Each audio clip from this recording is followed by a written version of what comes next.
Salut à tous et à toutes, j'espère que vous allez bien et bienvenue sur la chaîne. Dans cette vidéo, nous parlerons des dernières révélations de Claudette Dion sur l'état de santé de Céline Dion, les derniers détails concernant sa maladie, son traitement, les dates de ses concerts. Suivez la vidéo jusqu'à la fin pour avoir plus de détails. Si vous êtes prêts, commençons. Comme d'habitude, n'oubliez pas de vous abonner à la chaîne si cela n'est pas encore fait et cliquez sur la cloche de notification pour ne pas manquer nos prochaines publications. Céline Dion affaiblie par la maladie.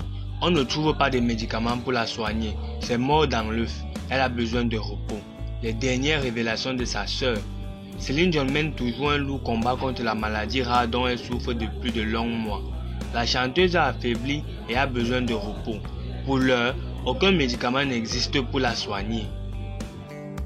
En décembre dernier, Céline Dion annonce être atteinte du Stiff Person Syndrome, aussi appelé maladie de l'homme raide. Après des mois de mystère entourant sa santé, la chanteuse met enfin des mots sur le mal qui la ronge. Très rare, cette maladie neurologique touche une personne sur 1 million. Depuis, la diva québécoise a mis sa carrière entre parenthèses et a annulé les dates de sa tournée Courage World Tour jusqu'en avril 2024. Et pour cause, la maladie l'impacte au plus haut point. J'ai parfois des difficultés à marcher, je ne peux pas toujours utiliser mes cordes vocales pour chanter comme je le souhaiterais. Confie-t-elle à la fin de l'année 2022. En février dernier, Claudette Dion fait savoir que sa petite sœur, Céline Dion, est soignée dans le Colorado aux États-Unis où elle est entourée de spécialistes. En mars dernier, l'on apprend qu'elle est suivie au sein de la Mayo Clinic de Rochester dans le Minnesota. Depuis, les rumeurs vont bon train. Dernièrement, on la disait de retour dans son Québec natal pour l'été. Claudette Dion tient à faire taire cette rumeur auprès du journal de Montréal. C'est mort dans l'œuf, mais on l'aime assez pour être capable de comprendre et la laisser tranquille. Claudette Dion fait savoir qu'elle a régulièrement des nouvelles de la chanteuse. Quand j'appelle et qu'elle est occupée, je parle à ma soeur Linda, qui vit avec elle et qui me dit qu'elle travaille fort en tabourouette. Elle ajoute au sujet du combat que mène sa petite sœur. On lui fait confiance. C'est dans elle. Elle est disciplinée dans tout ce qu'elle fait dans sa vie. Aujourd'hui, aucun traitement n'existe pour éradiquer la pathologie dont souffre la chanteuse. Claudette Dion explique. On ne trouve pas de médicaments, mais donner de l'espoir, je trouve que c'est important. Cependant, Céline Dion écoute le plus possible les grands chercheurs de cette maladie rare. Néanmoins, tout ceci l'affaiblit et la fatigue. Je pense honnêtement qu'elle a surtout besoin de repos. Elle passe tout le temps par-dessus tout. Elle essaye toujours d'être la plus grande, la plus forte. À un moment donné, ton petit corps et ton petit cœur te parlent. C'est important.